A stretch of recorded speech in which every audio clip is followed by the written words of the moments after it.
আসসালামু আলাইকুম, আপনাদের সবাইকে ফ্যামিলি আগতে স্বাগত। আপনারা সবাই জানেন যে আমরা দুইটি গরু বাজার থেকে নিয়ে এসেছিলাম হাড্ডিসার গরু হিসেবে মোটা করার জন্য। তো তার মধ্যে একটি গরু হচ্ছে এই কালো গরুটি। এই কালো গরুটি হচ্ছে আমরা যখন কিনি তাকে, তো এটা আসলে দালালের কাছ থেকে কিনি, এটা আসলে গৃহস্থের কাছ থেকে না, যেহেতু বাজার ছিল।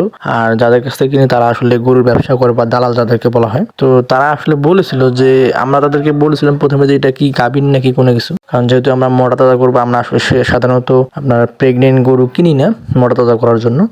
তো তারা বলেছিল যে তারা যাদের কাছ থেকে কিনেছিল, মানে গৃহস্থ তারা নাকি তাদেরকে বলেছিল যে তারা তাকে বীজ দিয়েছিল, কিন্তু প্রেগনেন্ট কিনা তারা শিওর না, বা তারা মানে আর কি বলতেছে যে প্রেগনেন্ট হলেও হতে পারে। তো পরবর্তীতে এটা গরু আসলে আমরা কেনার পরে আসলে গত কালকে রাতের দিকে আমরা এটাকে ডক্টর দেখাই, চেক আপ দেওয়ার পরে ডক্টর বললো যে এটা নাকি 5 মাসের গর্ভবতী বা প্রেগনেন্ট যেটাকে বলা হচ্ছে।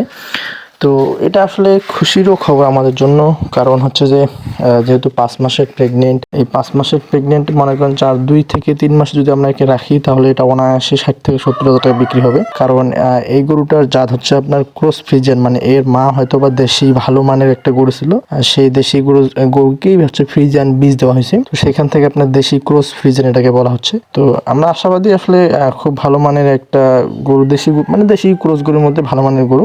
এটা আমরা যদি এই মুহূর্তে বিক্রি করি, এটা তো নেওয়া আসলে বেশি দিন হয় নাই, আমরা যদি 5 মাসের প্রেগনেন্ট বলে বিক্রি করি, তাহলে হচ্ছে কম হলেও 50 থেকে 55 হাজার টাকা এখনই যাবে। আর যদি আরো 2-3 মাস রাখি বা বাচ্চা হওয়ার পর বিক্রি করি, তাহলে 70-80-র কাছাকাছি চলে যাবে, যদি বাচ্চাটা ভালো হয় এবং দুধ যদি ভালো আসে। তো দেখা যাক আসলে শেষ পর্যন্ত কি করা যায়। এটাকে আমরা এখন সিদ্ধান্ত নিইনি যে একে আমরা তাড়াতাড়ি বিক্রি করব নাকি বাছুর হওয়ার পরে বিক্রি করব। তবে এটা থেকে একটা ভালো লাভ আসবে, এতটুকু আমরা নিশ্চিত বলতে পারি। একদম সচরাচর হয় না, এটা আসলে ভাগ্য লাগে। ভাগ্যের ক্ষেত্রে অনেক সময় দেখা যায় যে গরু কিনতে আমরা প্রেগনেন্ট গরু পেয়ে যাই।